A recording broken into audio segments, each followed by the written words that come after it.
नमस्कार मित्रों, मैं आपका मित्र और मार्गदर्शक राजेश शुक्ला एक बार पुनः आप सभी का डीके शिक्षा ऑनलाइन क्लासेस में बहुत बहुत हार्दिक स्वागत करता हूं। तो मित्रों, भारतीय इतिहास के अध्ययन के क्रम में इंडियन हिस्ट्री के जो भी लेक्चर्स आप अटेंड कर रहे हैं उस सीक्वेंस में अब हम लोग यहां चैप्टर नंबर 8 पर पहुंच चुके हैं, अध्याय 8। तो अध्याय 8 में जो शीर्षक है, जो टाइटल है, वो है खुशहाल गांव और समृद्ध शहर।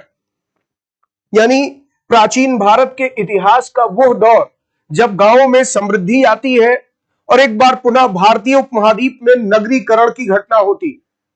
तो आपने अब तक जो कुछ भी इतिहास में पढ़ा, हिस्ट्री में जो कुछ भी पढ़ा, उससे आपने देखा कि भारतीय उपमहाद्वीप में, इंडियन सब कॉन्टिनेंट में नगरीकरण के दो दौर आए।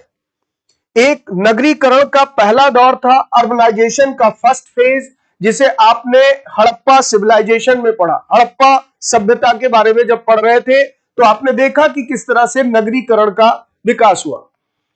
फिर ईसा पूर्व 6ठी शताब्दी में दूसरा नगरीकरण का दौर आया, यानी कि 6th सेंचुरी बीसी में अगर देखा जाए तो एक बार फिर से सिटी डेवलप होते, अर्बनाइजेशन का एक नया फेज स्टार्ट होता। तो शायद आपको याद हो, उस समय मैंने इस बात पर चर्चा की थी कि आखिर ऐसी कौन सी घटना रही, ऐसा कौन सा घटनाक्रम रहा, वो क्या इंसिडेंट रहे जिससे ये दौर आया, या जिससे आप ये कह सकते हैं गांवों में समृद्धि आई और शहरों का फिर से विकास हुआ। तो इस पूरे अध्याय को हम लोग दो हिस्सों में बांटकर पढ़ेंगे, जिसमें पहले हिस्से में देखेंगे कि गांवों की समृद्धि का कारण क्या था और ये किस समय की बात हो रही है, गांव कैसे समृद्ध बने। और दूसरी तरफ फिर दूसरा हिस्सा जब हम देखेंगे तो देखेंगे कि शहरीकरण कैसे हुआ और समृद्ध शहरों का विकास कैसे हुआ। तो अभी तक आप जो इतिहास में पढ़ रहे थे उस क्रम को अगर आप देखें तो यहां पर सबसे पहले आपने मानव के सभ्य बनने की कहानी से इतिहास पढ़ना शुरू किया, ह्यूमन बीइंग के सिविलाइज्ड होने की स्टोरी, जिसमें पहला फेज आता है प्री हिस्टोरिक एज, प्राग ऐतिहासिक काल, जिसे आपने पाषाण काल के रूप में जाना, या स्टोन एज कल्चर के बारे में आपने पढ़ा। फिर अगला दौर आया जब इंसान सभ्य बना, मनुष्य ने सभ्यता का विकास किया और उस सभ्यता के क्रम में आपने इंडस सिविलाइजेशन के बारे में स्टडी की। सिंधु घाटी सभ्यता, या जिसका नया नाम हड़प्पा सभ्यता है, उसके बारे में आपने अध्ययन किया। फिर हड़प्पा सभ्यता के पतन के बाद एक नई सभ्यता प्रकट हुई, एक न्यू सिविलाइजेशन का डेवलपमेंट हुआ, जिसके बारे में जानकारी हमें वेदों से मिलती है, इसीलिए उसको वैदिक कालीन सभ्यता या फिर उसे आर्य सभ्यता के नाम से जाना गया। तो आपने फिर वैदिक पीरियड के बारे में पढ़ा, यानी यही सीक्वेंस है, यही क्रोनोलॉजी है। हम लोग क्रोनोलॉजी ऑर्डर में, कालक्रम के अनुसार इतिहास में घटनाओं का अध्ययन कर रहे हैं। तो फिर इसके बाद वैदिक काल में एक ऐसी अवस्था आती है जहां पर आप देखते हैं कि धीरे धीरे परिवर्तन आगे बढ़ता, और उत्तर वैदिक काल के अंतिम चरण तक आते आते यहां जो गांव थे वो धीरे धीरे समृद्ध होते चले गए, शहरीकरण का नया दौर आया। और जिन जनपदों की चर्चा हम लोगों ने वैदिक काल में की थी, यानी ऋग वैदिक काल के जनपद बने और जनपद से वो महाजनपद बने और फिर साम्राज्य खड़ा हुआ। तो आपने मगध साम्राज्य की कहानी देखी। तो इस अध्याय में हम इन्हीं चीजों को फॉलो कर रहे हैं, इन्हीं चीजों को समझ रहे हैं कि आखिर ये परिवर्तन आने के पीछे मुख्य वजह क्या थी। तो मैंने आपको पहले ही ये बात बताई थी, संभवतः आपको शायद, उम्मीद करता हूं ध्यान भी होगा, कि ऋग वैदिक काल के अंतिम चरण तक आते आते भारतीय उपमहाद्वीप में लोहे का प्रचलन शुरू होता है, लोहे का प्रयोग शुरू होता।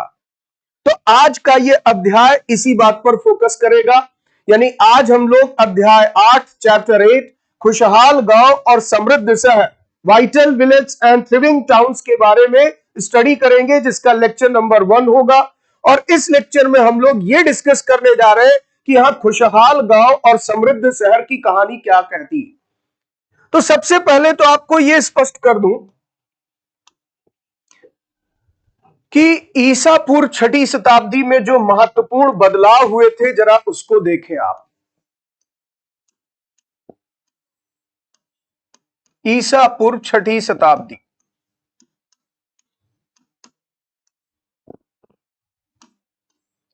Sixth century BC.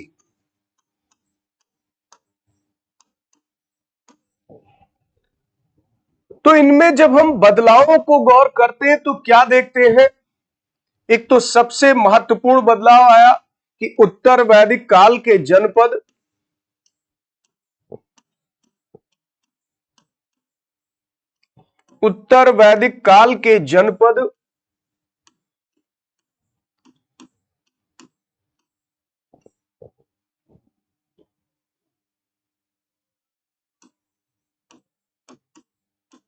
बड़े बड़े राज्यों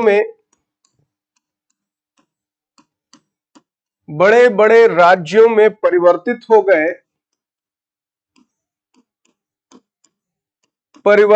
गए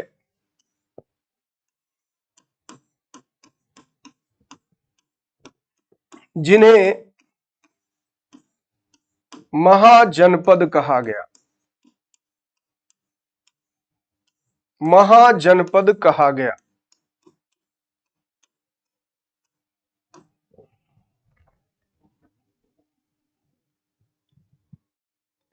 यानी जनपदाज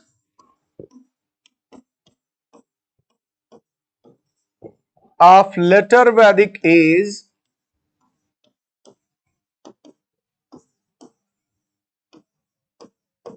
was converted into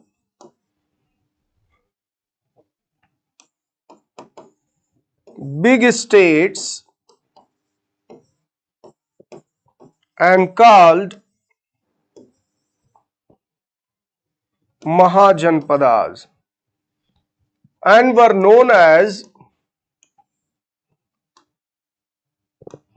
and were called Mahajanpadas। तो आपने इनके बारे में पढ़ा भी कि महाजनपद क्या थे, महाजनपदों की संख्या कितनी थी। फिर इसके बाद आप देखेंगे दूसरा महत्वपूर्ण परिवर्तन था शक्तिशाली राजतंत्रों का उदय। शक्तिशाली राजतंत्रों का उदय, शक्तिशाली राजतंत्रों का उदय, जिसमें सबसे महत्वपूर्ण नाम था मगध साम्राज्य का। मगध एक साम्राज्य बना, यानी राइज ऑफ पावरफुल मोनार्की,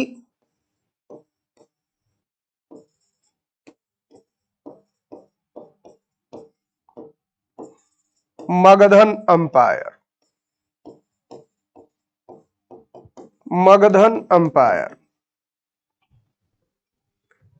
तो एक तो ये बहुत महत्वपूर्ण परिवर्तन था। अब जरा आप सोचिए कि राजतंत्र शक्तिशाली कैसे हुआ, राजा के पास शक्तियां ज्यादा कैसे आई, राजा ने इतने बड़े राज्य क्षेत्रों पर नियंत्रण कैसे बनाया। तो इन सब चीजों के पीछे एक बहुत बड़ा कारण था आर्थिक समृद्धि, क्योंकि राजा की आय का जो साधन था वो था जनता से मिलने वाला कर। एक समय नजराने के रूप में उसे आय मिलती थी, लोग नजराना देते थे और नजराना स्वैच्छिक होता था। लेकिन एक समय ऐसा आया जब कर वसूली की व्यवस्था विकसित हुई, राजा लोगों से कर लेने लगा। तो जैसे आज हमारी देश की सरकार जो भी विकास कार्य कर रही है, चाहे वो कानून व्यवस्था बनाए रखना हो, लॉ एंड ऑर्डर मेंटेन करना हो, चाहे देश के विकास के लिए कार्य किए जा रहे हो, सड़कें पुल ये सब बन रहे हो, या फिर इसी तरीके से देश में स्वास्थ्य और शिक्षा संबंधी सुविधाओं का विकास हो, देश की सीमाओं की सुरक्षा हो, हर चीज में आप जानते हैं आर्थिक संसाधन चाहिए, पैसा चाहिए। बिना पैसे रुपए के इन सब चीजों का विकास संभव नहीं है। यह संभव नहीं, क्योंकि देश की सीमा पर खड़ा जवान जो दिन रात हमारे देश की सीमाओं की सुरक्षा कर रहा है, लॉ एंड ऑर्डर को मेंटेन करने के लिए दिन रात पुलिस सेवा में लगी हुई है, इन सबको सरकार को वेतन देना पड़ता। एक बड़ा प्रशासनिक तंत्र होता है, एक एडमिनिस्ट्रेटिव स्ट्रक्चर होता है जो देश का शासन प्रशासन संभालता, उनको वेतन देना पड़ता। तो हम जब भी कोई भी बड़ी व्यवस्था बनाते हैं तो उसमें उतना ही ज्यादा आर्थिक संसाधन लगता। तो एक राजा जब बड़ा राज्य बनाएगा, एक राजा जब अपनी राज्य की सीमाओं की सुरक्षा करेगा, एक राजा जब अपने राज्य को शक्तिशाली बनाने की कोशिश करेगा तो उसे एक मजबूत सेना भी चाहिए, उसे कर्मचारियों का एक बड़ा समूह चाहिए, और उसे इसके साथ साथ युद्ध लड़ने वाले हथियार, सैनिकों के वेतन, इन सब चीजों का प्रबंध भी चाहिए। और ये सब कहां से आएगा? तो इसके लिए उसे धन चाहिए, संसाधन चाहिए, और इसका एक सबसे बड़ा माध्यम है जनता से लिया जाने वाला कर। तो कर अब नियमित रूप से वसूलने की व्यवस्था आ जाती है। जब राजा के पास कर का संग्रह बढ़ेगा, टैक्स कलेक्शन बढ़ेगा, रेवेन्यू बढ़ेगा, तो राजा बड़ी सेना रख पाएगा, स्थायी सेना रख पाएगा, राजा बड़े बड़े किले बनवा पाएगा, अपने नगरों की सुरक्षा के लिए उसकी किलेबंदी करेगा, यानी फोर्टिफिकेशन करेगा। तो सारा खेल पैसे से, संसाधन से जुड़ा। और जब यहां पर बात आती है कि कर मिले सरकार को, राजा को, तो इसका मतलब जनता के पास भी तो इतना आर्थिक संसाधन होना चाहिए कि सरकार को कुछ दे सके।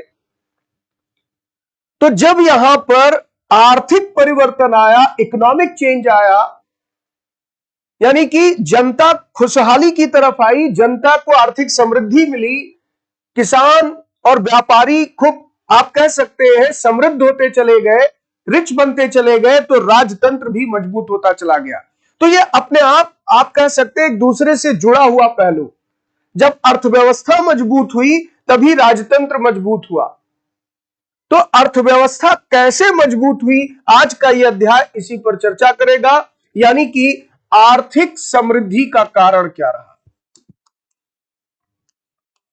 आर्थिक समृद्धि, इकोनॉमिक प्रोग्रेस।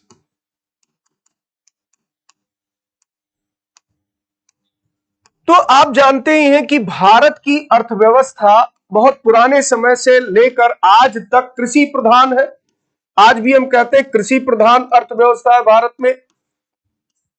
यानी हमारे यहां एग्रीकल्चर सेक्टर आज के दौर में भी बड़ा इंपॉर्टेंस रखता है। 21st सेंचुरी में भी आज देखते हैं आप, भारत की अर्थव्यवस्था में एक बहुत बड़ी भूमिका कृषि क्षेत्र की। तो जब हम आर्थिक समृद्धि की बात करेंगे तो कृषि में उत्पादन बेहतर होने का मतलब हुआ, यानी इसका अर्थ क्या हुआ आर्थिक समृद्धि का? उत्पादन में वृद्धि। जो फूड ग्रेन्स का प्रोडक्शन था, प्रोडक्शन में सरप्लस की स्थिति आना, प्रोडक्शन सरप्लस में आना। सरप्लस का मतलब होता है अधिशेष उत्पादन। उत्पादन में वृद्धि को हम अधिशेष उत्पादन भी लिख सकते हैं। अधिशेष उत्पादन, ये आप ऐसे समझिए कि आपके पिताजी किसान हैं और आपके परिवार में आपके पिता, आपकी माता और आप 3 भाई बहन, ये लोग रहते हैं। तो कुल मिलाकर परिवार के सदस्यों की संख्या 5 है। आपके पिता के पास 2 हेक्टेयर जमीन है जिस पर वो खेती करते हैं। अब उस 2 हेक्टेयर की जमीन पर वो जितना अनाज पैदा करते हैं उसमें परिवार का ही गुजारा करना पूरे साल भर में बहुत चुनौतीपूर्ण होता, बहुत चैलेंजिंग होता। तो इसको निर्वहनीय कृषि कहेंगे। निर्वहनीय कृषि, किसी तरह से हम सस्टेन कर पा रहे हैं, हमारा निर्वहन हो पा रहा, हमारे पास बेचने के लिए कुछ नहीं बच रहा, हम परिवार को ही पाल लें, यही हमारे लिए चुनौती। एक दौर ऐसा, लेकिन फिर एक दौर ऐसा आया कि उसी 2 हेक्टेयर भूमि पर प्रोडक्शन 3 गुना बढ़ गया। तो अगर अनाज का उत्पादन 3 गुना बढ़ गया तो ऐसा तो नहीं है कि परिवार के सदस्य अपनी खुराक भी 3 गुना बढ़ा देंगे। भाई, हमारी खाने की क्षमता तो एक सीमित है। तो अगर हम मान लीजिए कि थोड़ा बहुत कंजम्पशन बढ़ा भी दे, तब भी हमारे पास बच गया, पूरे साल भर की खपत के बाद, कंज्यूम करने के बाद भी अनाज बच गया, तो बचे हुए अनाज को हम चाहेंगे जिनके पास कमी है उनको दे दिया जाए। लेकिन जब हम उनको देंगे तो बदले में उनसे कुछ चाहेंगे, उनके पास भी कोई ऐसी चीज है जो हमारे काम आ सकती है। जैसे हो सकता है एक बढ़ई हो, एक कारपेंटर हो जो लकड़ी से सामान बनाता है, हमें घर में बेड या चारपाई की जरूरत है, तो हमने कहा भाई गेहूं ले लो, हमें चारपाई दे दो। ऐसा बार्टर सिस्टम में यही दौर था वस्त्र विनिमय प्रणाली में यही सिस्टम था कि लोग अपने अनाज को देकर बदले में कुछ वस्तुएं ले आते। खेतों में जुताई करने के लिए 2 जोड़ी बैल चाहिए, तो एक यहां पर पशुपालक के पास पहुंचे और कहा, भाई आप हमसे 1 कुंटल गेहूं ले लो या 2 कुंटल गेहूं ले लो, हमें एक बैल दे दो। इस तरह की व्यवस्था थी। तो जब उत्पादन बढ़ा तो वो बाजार में अधिशेष पहुंचने लगा, उसका एक मार्केट क्रिएट होने लगा, बाजार बनने लगे। तो वहां से आप देखेंगे नगरीकरण का आधार तैयार। और एक तरफ आप देखें किसान खुशहाल हो रहा है, समृद्धि आ रही, तो राजा को मिलने वाले कर की मात्रा भी बढ़ रही। यानी प्रोडक्शन में सरप्लस आना ही सबसे महत्वपूर्ण कारण था। और इसीलिए यहां पर टॉपिक का नाम क्या लिखा आप देख रहे हैं, खुशहाल गांव। खुशहाल गांव। तो गांव की खुशहाली, तो सीधा सा इसका मतलब है कि इस साल अनाज की पैदावार बहुत अच्छी है। जिस साल आपके गांव में फसल लहलहा रही हो, अनाज खूब पैदा हुआ हो, किसानों के मन में प्रसन्नता आप देख सकते हैं, क्योंकि वही उनकी जीविका है, वही उनके आय का साधन है।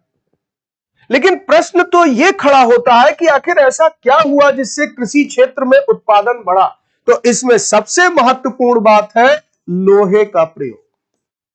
तो एक तो लोहे की खोज, प्रयोग तो हम तब करेंगे जब पहले इसको डिस्कवर करें, यानी आयरन का डिस्कवर होना, और दूसरा फिर लोहे का प्रयोग बढ़ना। लोहे का प्रयोग, तो लोहे की खोज या आयरन डिस्कवर की अगर हम बात करें, डिस्कवरी ऑफ आयरन की बात करें, तो इस संदर्भ में मैंने आपको क्लास में चर्चा के दौरान एक बात बताई थी कि लगभग 1000 ईसा पूर्व के आसपास लोहे की खोज होने का प्रमाण मिलता। क्यों? क्योंकि जो वैदिक साहित्य है,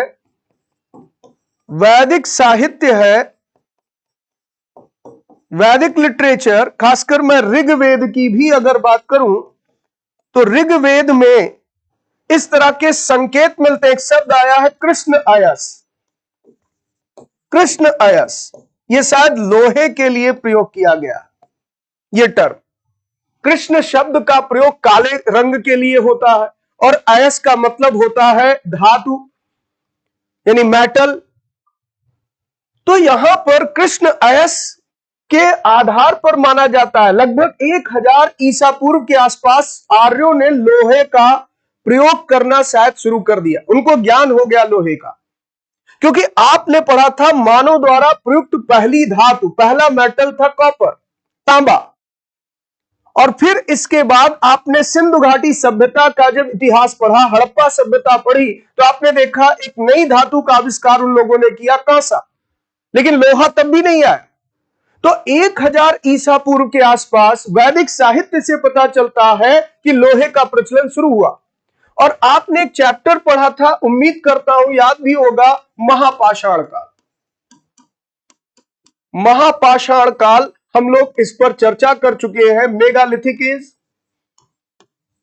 मेगालिथिक एज। तो मेगालिथिक एज की कुछ कब्रों से हमें लोहे के धातु मिले, लोहे के सामान मिले। महापाषाणिक कब्रों का जिक्र हुआ था। अगर भूल गए चैप्टर तो दोबारा वीडियो देखिए, दोबारा अपने नोट्स को पलटिए। मैंने पूरा उदाहरण देकर बताया था कि महापाषाणिक कब्रों में जिन लोगों को दफनाया गया, उनके साथ उनकी वस्तुएं भी उसमें रखी गई, और उसमें लोहे के कुछ औजार मिले। तो इसका मतलब भारतीय उपमहाद्वीप में लगभग 1000 ईसा पूर्व के आसपास लोहा प्रयोग में आ चुका था। तो 1000 ईसा पूर्व कहने का मतलब यहां पर क्या निकलता है कि अभी अगर 2022 चल रहा है, तो हम कह सकते हैं आज से लगभग 3000 साल पहले, 3000 वर्ष पहले लोहे का प्रयोग प्रारंभ हुआ, या लोहा अस्तित्व में आ चुका था। इसका प्रचलन बढ़ा क्योंकि कोई चीज जब आविष्कृत होती है, खोजी जाती है, तो वो धीरे धीरे यूज में या कॉमन लोगों के द्वारा प्रयोग में आती है, और उसका प्रचलन जाकर बढ़ा आज से लगभग 2500 साल पहले, यानी ईसा पूर्व 6ठी शताब्दी की जो मैं बात कर रहा हूं, तो ईसा पूर्व 6ठी शताब्दी का मतलब ही हुआ कि आज से लगभग 2500 वर्ष पहले, 2500 वर्ष पहले इसका प्रयोग बढ़ गया। अगर क्षेत्र की भी हम बात करें, जरा इसको लिंक करके आप देखें, तो जो मध्य गंगा घाटी का इलाका था, मिड गंगा रिवर वैली, बहुत उपजाऊ मैदानी भूमि है वहां। गंगा और यमुना जैसी विशाल नदियां अपने साथ नई मिट्टी लाकर वहां पाटती रहती है साल भर। आज भी सबसे उपजाऊ मैदान उत्तर भारत में गंगा यमुना का मैदानी इलाका है। तो घने जंगलों से यह क्षेत्र ढका हुआ था। ये जंगल क्यों नहीं काटे जा रहे थे? क्योंकि इनको काटना बहुत दुरूह या चुनौतीपूर्ण कार्य था। डिफॉरेस्टेशन पॉसिबल ही नहीं था पत्थर से या तांबे जैसे औजार से। उसके लिए मजबूत औजार चाहिए, मजबूत धातु चाहिए। तो जब लोहा आया तो पहला सबसे बड़ा परिवर्तन हुआ कि इन जंगलों को काटा गया, साफ किया गया। डिफॉरेस्टेशन बड़े स्केल पर हुआ। तो लार्ज स्केल पर डिफॉरेस्टेशन हुआ, बड़े पैमाने पर जो है जंगलों की कटाई हुई, जिससे नई नई भूमि हमें मिली, नए खेत मिले या नई जमीनें मिली जिस पर खेती करना बहुत ही आसान था, उपजाऊ भूमि थी। तो गंगा यमुना के दोआब में मध्य गंगा घाटी के इलाके में उत्तर प्रदेश और बिहार के क्षेत्रों में लोहे का प्रयोग बढ़ना शुरू हो गया। जंगल काटे गए, खेतों की जुताई में लोहे के फाल का प्रयोग शुरू हुआ और इसके साथ साथ तकनीकी परिवर्तन भी आया। अब सिंचाई के साधनों का विकास हुआ, इरिगेशन फैसिलिटीज आई जिसमें राजाओं ने भी अपनी भूमिका निभाई। मौर्य इतिहास के विवरण कुछ ऐसे हैं जो ये बताते हैं, जैसे जूनागढ़ अभिलेख में यह पता चलता है कि चंद्रगुप्त मौर्य के समय सुदर्शन झील पर एक बांध बनाया गया था। तो रुद्रदामन का जो जूनागढ़ अभिलेख मिला, जूनागढ़ इंस्क्रिप्शन, उसमें इस तरह की चर्चा है कि चंद्रगुप्त मौर्य के समय गिरनार के इलाके में, गुजरात का क्षेत्र था गिरनार, जहां पर चंद्रगुप्त मौर्य के जो गवर्नर थे राज्यपाल सुबिसाक, उन्होंने वहां पर सुदर्शन झील पर एक बांध बनवाया और इस बांध से सिंचाई की सुविधाएं दी गई किसानों को। तो इन सब कारणों से आप देखेंगे कृषि उत्पादन में बहुत वृद्धि हुई, यही खुशहाली का कारण बना। तो ये पूरा चैप्टर इसी बात पर रोशनी डालता है, इसी बात को ये हाईलाइट करता है कि किस तरह से आर्थिक समृद्धि आई। तो चलिए इसी के बेस पर आज हम लोग इस अध्याय का अध्ययन करते हैं। तो लिखा है लोहे के औजार और खेती। अब जितनी बातें यहां से परीक्षा में प्रश्न के रूप में आएंगी वो यहां आपको मैं हाईलाइट करते हुए बताता जाऊंगा। तो सबसे महत्वपूर्ण बात है कि कह रहा है लोहे का प्रयोग आज एक आम बात, बिल्कुल आम बात है। आपके घरों में दैनिक प्रयोग में, डेली यूज में भी आज लोहा मौजूद है। हमारे घरों में आसपास की जितनी चीजें हैं उसमें कहीं ना कहीं अधिकांश चीजों में आप देखेंगे लोहे का इस्तेमाल है। अब वो चाहे घर में सब्जी काटने के लिए आप नाइफ यूज कर रहे हो, वो चाहे घर में आप गैस स्टोव बर्नर देख रहे हो, वो चाहे आप यहां पर कोई फर्नीचर के सामान में हो सकता है लोहा लगा, उसको देख रहे हो। तो लोहे का प्रयोग आज एक आम बात है। लोहे की चीजें हमारी रोजमर्रा की जिंदगी का हिस्सा बन गई हैं। अब यहां पर सबसे पहला महत्वपूर्ण लाइन जो आ रहा है, वेरी इंपॉर्टेंट, जो परीक्षा के लिए आपके लिए महत्वपूर्ण है, इस उपमहाद्वीप में लोहे का प्रयोग लगभग 3000 साल पहले शुरू हुआ। इस उपमहाद्वीप में लोहे का प्रयोग लगभग 3000 साल पहले शुरू हुआ। महापाषाण कब्रों में लोहे के औजार और हथियार बड़ी संख्या में मिले। महापाषाण कब्रों में लोहे के औजार और हथियार बड़ी संख्या में मिले हैं, ये हम लोग पहले भी चर्चा कर चुके। तो दो बातें महत्वपूर्ण है। महापाषाणिक कब्रें लगभग 1000 ईसा पूर्व के आसपास की हैं। इनाम गांव की एक बस्ती का उदाहरण भी दिया था। तो यहां पर महापाषाणिक कब्रों से हमें इस तरह की चीजें मिली हैं और इसी से पता चलता है लगभग 3000 साल पहले भारतीय उपमहाद्वीप में लोहे का प्रचलन शुरू हो चुका। तो यहां दोनों प्रश्न बहुत महत्वपूर्ण, ठीक है। ये कथन आपके परीक्षा में आ सकता है। तो ऑलरेडी ये कह रहा है इसके बारे में तुम अध्याय 4 में पढ़ चुके हो और बिल्कुल हम लोग अध्याय 4 कंप्लीट कर चुके हैं। तो अगर आपको कोई डाउट है आप चैप्टर 4 की क्लास फिर से अटेंड कर लीजिएगा। चलिए आगे बढ़ूं। करीब 2500 वर्ष पहले लोहे के औजारों के बढ़ते उपयोग का प्रमाण मिलता है। यानी देखिए, आया लोहा लगभग 3000 साल पहले। उत्तर वैदिक काल की अवस्था प्रारंभ होती है तो आर्यों ने लोहे की खोज कर ली है, लेकिन इसका प्रचलन बढ़ा, इसका प्रयोग बढ़ा लगभग 2500 साल पहले। कोई भी नई तकनीक हो, कोई भी नया ज्ञान हो, कोई भी नए आविष्कार हो, वो तुरंत प्रचलन में नहीं आते, वो समय लगता। जब आज के लगभग 20-25 साल पहले कंप्यूटर जैसी चीज आई तो कंप्यूटर का इतना इस्तेमाल नहीं था, लेकिन आज आप देखते हैं कि कंप्यूटर हमारे जीवन का कितना अहम हिस्सा बन गया। जब मोबाइल जैसी चीज आई थी बाजार में आज के लगभग 20 साल 15 साल पहले, तो उसका प्रचलन इतना आम नहीं था, और आज की डेट में आप देखते हैं कि शायद ही कोई हाथ हो जिसके हाथ में मोबाइल ना। बच्चे से लेकर बूढ़े तक हर कोई आज मोबाइल का प्रयोग कर रहे। तो कोई चीज जब यहां पर आविष्कृत होती है, इन्वेंट होती है, डिस्कवर होती है, तो आम प्रचलन में आने में समय लगता है। यह बहुत व्यवहारिक बात है। तो लोहा खोजा गया लगभग 1000 ईसा पूर्व के आसपास। ऐसा पुरातात्विक प्रमाण भी मिलता है। अतरंजी खेड़ा नाम की एक जगह से ऐसे कुछ अवशेष मिले, महापाषाणिक कब्रों से ऐसे प्रमाण मिले, लेकिन उसका आम प्रचलन शुरू होता है गंगा घाटी में, जहां जंगलों को काटकर खेती बाड़ी के काम में इसका प्रयोग शुरू हो गया था। तो ये लगभग 2500 वर्ष पहले, और इसी को मैं क्या कह रहा हूं, 6th सेंचुरी बीसी। इसी को तो आप 6th सेंचुरी बीसी कह रहे हैं, यानी ईसापुर 6ठी शताब्दी कह रहे हैं।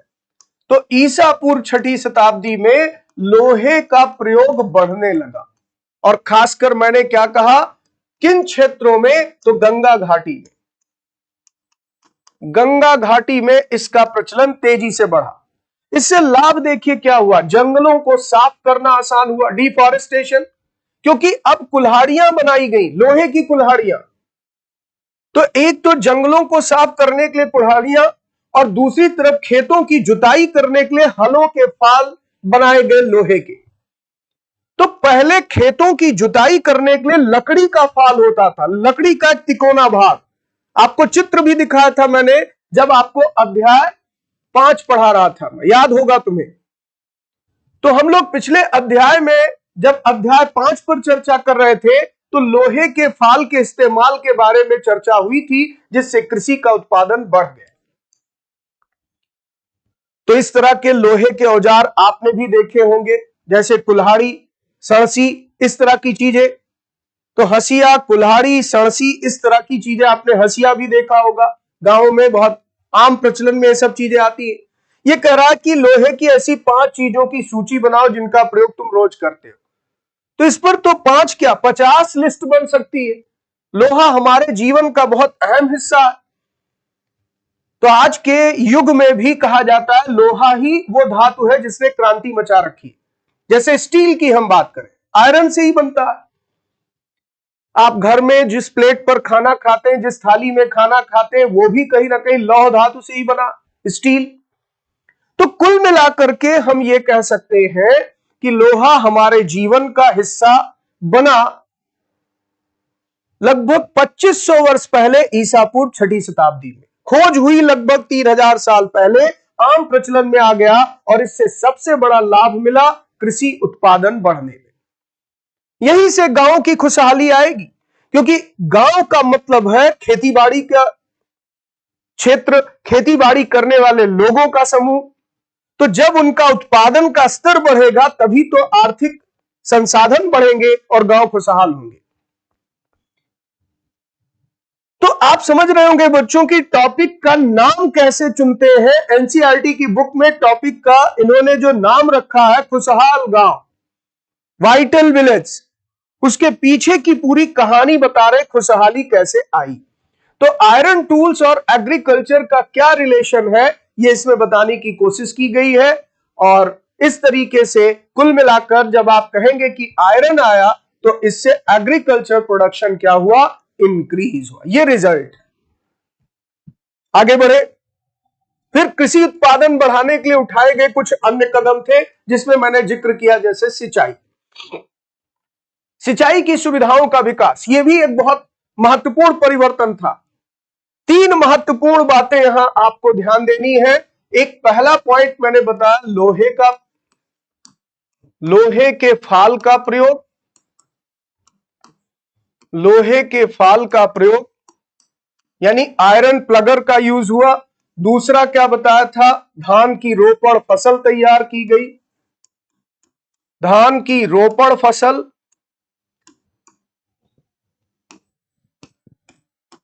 यानी प्लांटेशन जैसी चीजें इन्होंने सीखी, प्लांटेशन। तो आयरन प्लगर और प्लांटेशन, ये 2 महत्वपूर्ण। तो तीसरा इंपॉर्टेंट डेवलपमेंट देखें, सिंचाई का विकास। ये 3 इंपॉर्टेंट डेवलपमेंट है, 3 महत्वपूर्ण परिवर्तन है जिन्होंने गांव को खुशहाल बनाया, नगरीकरण को विकसित किया। इसीलिए ईसा पूर्व 6वीं शताब्दी को द्वितीय नगरीकरण का काल या पीरियड ऑफ सेकेंड अर्बनाइजेशन कहा जाता है, जो हम लोग आगे बात करेंगे। आज गांवों पर फोकस करते हैं। तो समृद्ध गांव अगर हुए तो इसके पीछे का कारण आप समझ गए, क्यों गांव में समृद्धि आई, क्यों गांव खुशहाल हुए। अब जरा इसका परिणाम अन्य क्षेत्रों में देखिए। क्योंकि गांव समृद्ध होंगे तो राजतंत्र क्या होगा, शक्तिशाली। ये वही बात है कि आज भारत देश का हर व्यक्ति करोड़पति हो जाए तो हमारी सरकार को जो टैक्स मिलता है, जो इनकम है सरकार की, वो तो कई गुना बढ़ जाएगी। क्योंकि देश की एक बड़ी आबादी है जो टैक्स पे नहीं करती है। इनकम टैक्स की मैं बात कर रहा हूं, आय कर नहीं देती है, डायरेक्ट टैक्स नहीं। हम इनडायरेक्ट टैक्स तो सबको ही दे रहे हैं, जिससे सरकार को एक बड़ा राजस्व मिलता है। लेकिन इनकम टैक्स आप सोचिए हर कोई देने लगे, डायरेक्ट टैक्स देने लगे, तो सरकार की आय कितनी हो। तो वही बात यहां पर है कि अगर सबकी इनकम बढ़ेगी तभी तो टैक्स देंगे। तो जब समृद्ध हुए लोग तो राजा को मिलने वाले कर की मात्रा बढ़ गई। राजाओं तथा उनके राज्यों का बना रहना तभी संभव था जब गांव समृद्ध होते, क्योंकि वो अपने राज्य को सुरक्षित कैसे रखेगा। सैनिक चाहिए, सेना जो उसकी सीमाएं सुरक्षित रखे, और अगर सैनिक चाहिए तो उन्हें वेतन देना पड़ेगा, उनका भरण पोषण करना पड़ेगा, उन्हें हथियार देना पड़ेगा, संसाधन उपलब्ध कराने पड़ेंगे। तो इसलिए जरूरी था कि गांव समृद्ध बने, किसानों से हमें कर की मात्रा अधिक मिले। जिस तरह कृषि के विकास में नए औजार और रोपाई, तो रोपाई हम लोग अध्याय 5 में पढ़ ही चुके हैं, महत्वपूर्ण कदम थे, उसी तरह सिंचाई भी काफी उपयोगी साबित हुई। इस समय अब ध्यान दीजिएगा, इस समय सिंचाई के लिए नहरें, कुएं, तालाब और कृत्रिम जलाशय बनाए गए। मैंने उदाहरण भी दिया कृत्रिम जलाशय का, जैसे बांध का मैंने जिक्र किया कि सुदर्शन झील पर एक बांध बनाई गई, सुदर्शन झील पर, जो कहां पर स्थित है, गिरनार। ये आगे की बात है कि आप देखिए सिंचाई के लिए राजा भी किस तरह से भूमिका निभा रहा। ये चंद्रगुप्त मौर्य के समय बना, तो ये तो हम काफी आगे आ गए। लेकिन नहरें बनने, कुएं बनने, तालाब, कृत्रिम जलाशय, ये सब व्यवस्थाएं कृषि उत्पादन बढ़ाने के लिए शुरू हो चुकी। तो 3 महत्वपूर्ण बिंदु आप समझिए जिससे गांव की खुशहाली जुड़ी है। लोहे के फाल का प्रयोग प्रचलन में आना, और धान की रोपण फसल तैयार करना, रोपाई करना, प्लांटेशन, आयरन प्लगर और प्लांटेशन, और तीसरा इरिगेशन। ये 3 चीजें थी जिससे कृषि उत्पादन बढ़ने में मदद मिली। अब जरा इस चार्ट को गौर से देखिए। यहां पर एक चार्ट है जिसमें कुल मिलाकर के 9 कथन है। इसमें 9 कथनों में से कुछ कथन मिसिंग है। तो इसमें आगे ये कह रहा है, इस चार्ट में तुम्हें सिंचाई से आए परिवर्तन दिखाए गए कि सिंचाई से क्या परिवर्तन आए। परीक्षा में यहां से भी प्रश्न बन सकता है, वेरी इंपॉर्टेंट है ये चार्ट, बहुत महत्वपूर्ण है। तो सिंचाई से क्या परिवर्तन आए, खाली स्थानों में सही वाक्य भरो। यानी जो 4 जगह चार्ट में आपको खाली दिखाई दे रही है, वो यहां से 4 उठा के आपको फिट करना। तो चलिए सबसे पहला काम क्या करते हैं, इसकी नंबरिंग कर देते हैं, और नंबरिंग किस आधार पे करेंगे, हम यहां चार्ट में जो भरने जा रहे हैं। तो पहला स्टेटमेंट है, राजा को सेना, महल और किले बनवाने के लिए धन चाहिए। एक कथन दे रहा कि राजा को सेना रखनी है, तभी तो अपनी राज्य की सुरक्षा करेगा। महल रखना है जिसमें वो विश्राम करेगा, रहेगा, सुरक्षित रहेगा, उसके वैभव में वृद्धि होगी। और किले बनवाएगा जिससे नगर को सुरक्षित रख सके, साम्राज्य को सुरक्षित रख सके, राजधानी को। जैसे मगध की राजधानी राजगृह की किलेबंदी करवाई अजातशत्रु ने, पाटलिपुत्र की किलेबंदी की गई। तो किले बनवाए गए, महल बनवाए गए, सेना रखी गई।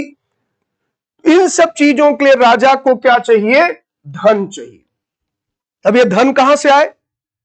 तो वे किसानों से कर लेते हैं, राजा किसान से कर लेगा। अब यहां पर अगला पॉइंट क्या आएगा, तो जरा इसको पढ़े। लोगों द्वारा परिश्रम किया गया, किसानों को लाभ मिला क्योंकि अब उत्पादन की अनिश्चितता घटी। कर अदा करने के लिए किसानों को उत्पादन बढ़ाना था। तो ये तीसरा पॉइंट आएगा बच्चों। यानी यहां पर ये वाला जो पॉइंट है ये आप भरेंगे कहां पर? तीसरे स्थान पर। क्योंकि आप देखिए लिंक बन रहा, किसानों से कर लेते हैं, तो किसान तो कर तभी चुका पाएगा जब उसके पास क्या हो? उत्पादन बढ़े। यही बात तो कही। फिर आगे देखिए अगला स्टेटमेंट, ये सिंचाई से ही संभव था। यानी किसान चूंकि फसल पैदा करने के लिए मेहनत करता है तो उसे सिंचाई की भी जरूरत पड़ती है, क्योंकि भारत में आज भी खेती आप जानते हैं मानसून पर निर्भर है।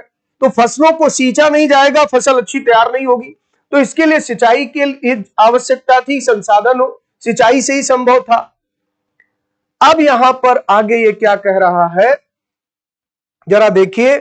राजाओं ने सिंचाई की योजना बनाई और धन खर्च किया।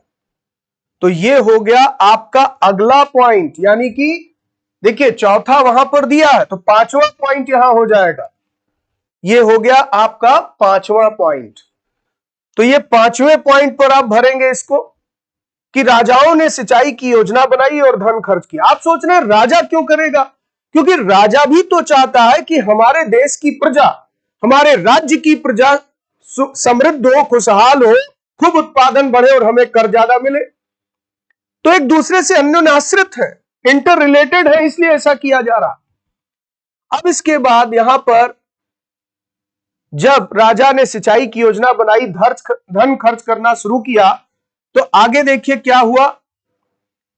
तो ये कह रहा है, फिर आगे आप क्या भरेंगे कि लोगों ने परिश्रम किया, मेहनत की। एक तरफ राजा की भूमिका, तो एक तरफ लोगों ने इस पर परिश्रम किया। छठा पॉइंट हो गया।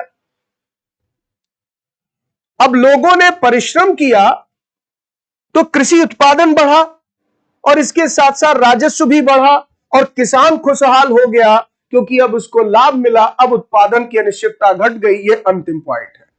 तो जो सबसे पहला लाइन लिखा है वो छठे स्थान पर आएगा, जो दूसरी लाइन लिखी है 9वें स्थान पर आएगी, और कर अदा करने वाला पॉइंट तीसरा होगा, और राजाओं ने सिंचाई की योजना बनाई पांचवा पॉइंट होगा। ये स्टेटमेंट भर करके आप यहां पर इस चार्ट को फिल कर सकते हैं और इस तरह पूरा कथन बन जाएगा। ये पूरा चार्ट भरिएगा और ये पूरा कथन एक सीक्वेंस में याद रखिएगा। क्या पता परीक्षा में इस तरह के कथन ही दे दे। क्लियर है? तो आप इसे फिल कर सकेंगे। इसी को यहां ट्रांसलेट कर दिया गया जिसे आप फॉलो करें। अब आते हैं गांव में रहने वाले लोगों या उनकी सामाजिक संरचना को समझते हैं। ये बहुत इंपॉर्टेंट टॉपिक है, इससे परीक्षा में प्रश्न आने की पूरी गुंजाइश कि गांव में कौन रहते थे। तो इसमें कुछ टर्म आएंगे बच्चों, जैसे एक टर्म यहां देखिएगा आपके सामने आएगा वेल्लला। वेल्लला या वेल्लार भी कहीं कहीं लिखा रहता है, वेल्लार। दूसरा टर्म इसी तरीके से आपके सामने अभी इसी में आएगा, जिसमें आप देखेंगे लिखा रहेगा अधिमई, अधिमई और कड़ैसियर। कड़ैसियर, इस पर प्रश्न आ सकता है कि ये कौन थे। और इसी तरीके से एक और पॉइंट है इसमें इंपॉर्टेंट, ग्राम भोजक। ग्राम भोजक, ये तीनों पर आप शॉर्ट नोट्स अपने नोटबुक में जरूर लिख लीजिएगा। क्या कह रहा? इस उपमहाद्वीप के दक्षिणी तथा उत्तरी हिस्सों के अधिकांश गांवों में कम से कम 3 तरह के लोग रहते थे। 3 तरह के लोग, तीन तरह के लोग, वेल्लला, अधिमई, कड़ैसियर और ग्राम भोजक। तो कम से कम तीन तरह के लोग रहते थे तमिल क्षेत्र में। ये लाइन ध्यान रखिएगा, कहां की बात कर रहा है? तमिल क्षेत्र में। किसकी बात कर रहा है? बड़े भूस्वामियों को, बड़े भूस्वामियों को वेल्लला।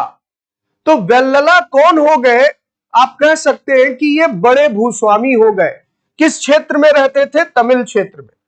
और जो साधारण हल वाहे थे इनको उड़वार। हाँ, एक और टर्म है यहां पर, उड़वार।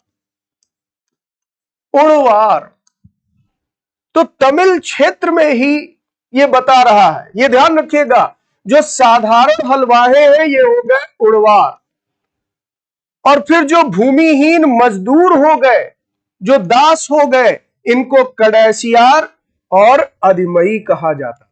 तो तीनों नाम क्लियर रहेगा।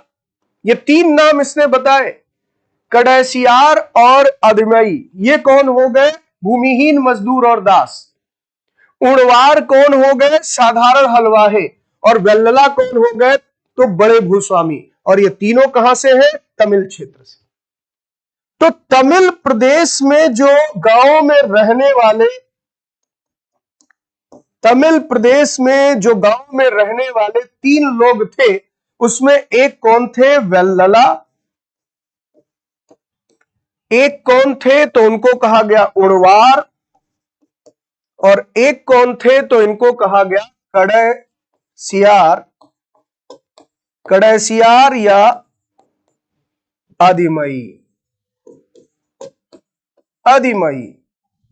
तो कड़ैसियार और अधिमई हो गए, वेल्लला हो गए, उड़वार हो गए। तीनों में अंतर क्या आप समझ गए? और तीनों ही तमिल प्रदेश के। ये तो दक्षिण की बात हो गई। अब जरा उत्तर की तरफ गौर करें। तो देश के उत्तरी हिस्से में गांव का प्रधान ग्राम भोजक कहलाता था। तो जो गांव का प्रधान व्यक्ति होता था वो ग्राम भोजक। गांव में अक्सर एक ही परिवार के लोग इस पद पर कई पीढ़ियों तक बने रहते थे, यानी यह पद आनुवांशिक था, हेरिडेटरी था। तो एक टर्म आपके सामने और आया, कौन? ग्राम भोजक। तो ग्राम भोजक की तुलना आप यहां वेल्लला से कर सकते हैं। जैसे वेल्लला वहां पर एक समृद्ध किसान था, क्योंकि बड़ा भूस्वामी, जमींदार टाइप का। तो जमींदार जैसे होते हैं आज या मध्य युग के, वैसा जमींदार था ये वेल्लला। और ऐसे ही ग्राम भोजक गांव का पूरा मुखिया होता था, प्रधान। और यह पद आनुवांशिक था। फिर ग्राम भोजक के पद पर आमतौर पर गांव का सबसे बड़ा भूस्वामी होता था। मैंने क्या कहा? यह भी बड़ा भूस्वामी। तो अब आप अंतर देखिए, एक है दक्षिण का क्षेत्र, दक्षिण भारत, और एक है उत्तर भारत। उत्तर भारत,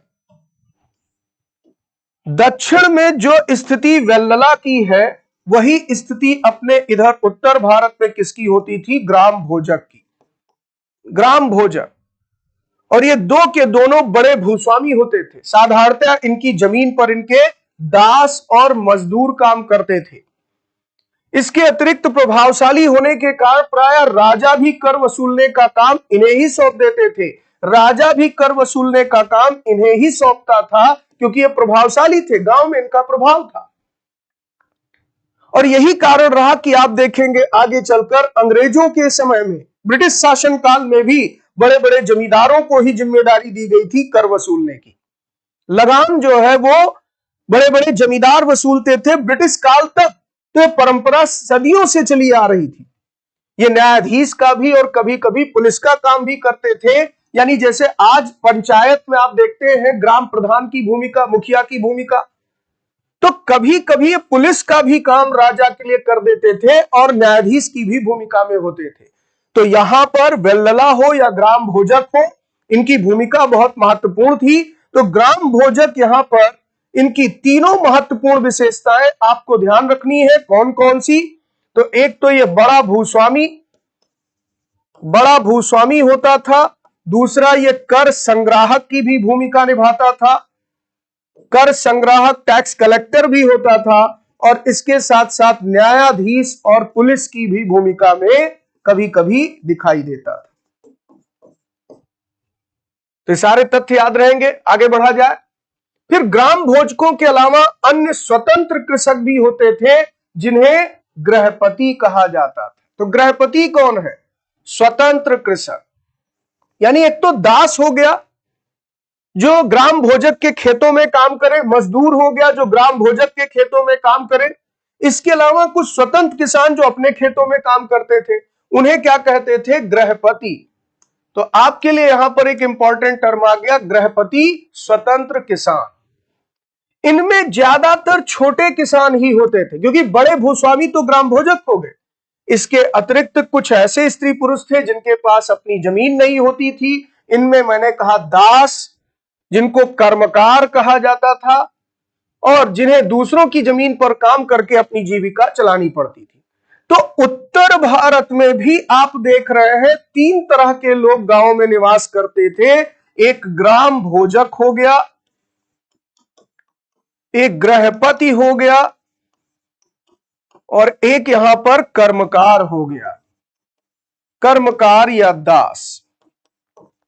इस तरह के लोग उत्तर भारत में, और ऐसे ही दक्षिण भारत में आपने देखा वेल्लला, उड़वार और कड़ैसिया। तो ये जो लाइन थी कि इस महाद्वीप के दक्षिणी उत्तरी हिस्सों के अधिकांश गांवों में कम से कम 3 तरह के लोग रहते थे। तीनों तरह के लोग आपको स्पष्ट है। आगे बढ़ा जाए। अधिकांश गांवों में लोहार, कुम्हार, बढ़ई, बुनकर जैसे कुछ शिल्पकार भी होते थे। तो ये लाइन भी बहुत इंपॉर्टेंट है कि मोस्टली गांवों में आज भी आप देखते हैं कि बढ़ई, लोहार, कुम्हार स्थानीय पेशा अपनाने वाले लोग भी रहते हैं। तो यहां पर कई तरह के व्यवसाय से जुड़े हुए लोग भी गांव में निवास करते थे, और इस तरह से गांव का एक जीवन चलता था। तो गांव में रहने वाले लोगों पर ये जो पूरी कहानी है मैंने ट्रांसलेट कर दिया। अब आगे आते हैं प्राचीनतम तमिल रचनाओं पर। तो तमिल की जो प्राचीनतम रचनाएं हैं इनको संगम साहित्य कहा जाता है। तो एक टर्म आया संगम साहित्य। दरअसल इसमें जो संगम शब्द का प्रयोग किया गया है, संगम, ये तमिल कवियों के संघ के लिए किया गया। तमिल कवियों का सम्मेलन या संघ, तमिल कवियों का संघ या सम्मेलन, इसी को कहा गया है संगम। यहां संगम शब्द का प्रयोग बेसिकली इस अर्थ में हुआ। फिर इसमें महत्वपूर्ण बात क्या है आप देखिए। तो यह कह रहा है कि इनकी रचना करीब 2300 साल पहले की गई। 2300 साल पहले। तो संगम साहित्य की रचना अगर 2300 साल पहले हो रही है, लगभग आप कह सकते हैं 300 ईसा पूर्व के आसपास, 300 बीसी के आसपास। इन्हें संगम इसलिए कहा जाता है क्योंकि मदुरै के कवियों के सम्मेलनों में इनका संकलन किया जाता था। तो मदुरै में यह संगम साहित्य संकलित हुए, यानी संगम का आयोजन स्थल क्या था? मदुरै। तो कुल 3 संगम का आयोजन हुआ, 3 संगम हुए, जिसमें से मदुरै, उत्तरै, मदुरै जैसे स्थानों पर इनका आयोजन हुआ।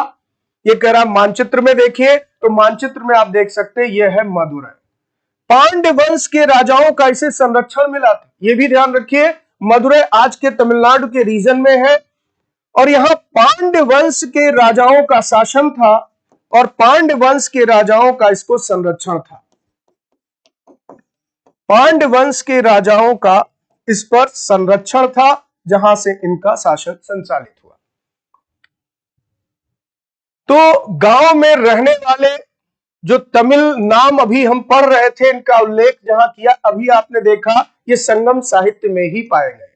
यानी चाहे वेल्लला हो, चाहे उड़वार हो, चाहे कड़ैसियर हो, अधिमई हो, इन सब की चर्चा जो हमने की, ये तमिल नाम है, ये संगम साहित्य में ही मिले। तो संगम साहित्य पर हम लोग आगे भी चर्चा करेंगे, लेकिन आज आपने इनके बारे में कुछ बेसिक बातें जानी। तो कुल मिलाकर के यहां पर अब जब आगे हम शुरुआत करेंगे, तो सबसे पहले मैं आपको संगम साहित्य के बारे में कुछ बेसिक चीजें बताऊंगा। हम लोग संगम लिटरेचर पर पुनः बात करेंगे और इसी से क्लास को आगे लेकर बढ़ेंगे। तो अगली क्लास में इसके आगे की कहानी। लेकिन आज जो पढ़ा है इस पर जरा आप क्विज कर ले, प्रश्नों को हल कर ले। मान लीजिए आपके पेपर में यही प्रश्न आ गया तो क्या उत्तर लगा कर आएंगे? भारतीय उपमहाद्वीप में लोहे का प्रयोग कब से शुरू हुआ, कब से प्रारंभ हुआ, तो क्या आंसर लगाएंगे? तो नो डाउट अभी अभी आपने पढ़ा है, गलती तो अभी तो नहीं करनी चाहिए, लेकिन आगे भी मत करिएगा। तो आंसर क्या लगाएंगे? सी ऑप्शन, यानी 3000 साल पहले। ठीक है, इसी को ईसा पूर्व के रूप में आप लिखना चाहें तो 1000 BC लिख सकते हैं। तो कंफ्यूज मत होइएगा, जैसा ऑप्शन होगा आपके पेपर में ऑप्शन यही आएगा, 3000 साल पहले। अगला प्रश्न देखिए, तमिल कवियों के सम्मेलन जिसे सामान्यतः संगम के नाम से जाना गया का आयोजन स्थल था। अभी अभी आपने पढ़ा कि संगम तमिल कवियों का सम्मेलन था, संघ था, 3 संगम आयोजित हुए और इनका आयोजन पांड्य राजाओं के संरक्षण में हुआ और पांड्यों का एक राजधानी नगर हुआ करता था, वहीं पर इसका आयोजन हुआ और उस जगह का नाम था मदुरै। तो यहां पर सी ऑप्शन आपका आंसर हो जाए। तो आज की क्लास में बच्चों आपने आर्थिक जनजीवन के बारे में जाना, इकोनॉमिक लाइफ कैसी थी, आर्थिक जनजीवन ईसा पूर्व 6वीं शताब्दी की जो घटना आप पढ़ रहे थे, और इसमें खासकर आज ग्रामीण जीवन के बारे में आपने कुछ बातें जानी हैं। और इसी संदर्भ में अब हम लोग शहरी जीवन पर आगे चर्चा करेंगे।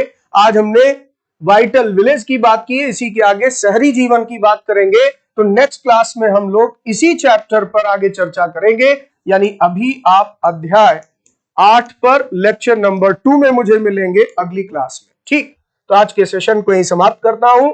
आप सबको मेरी बहुत बहुत शुभकामनाएं, बहुत बहुत धन्यवाद।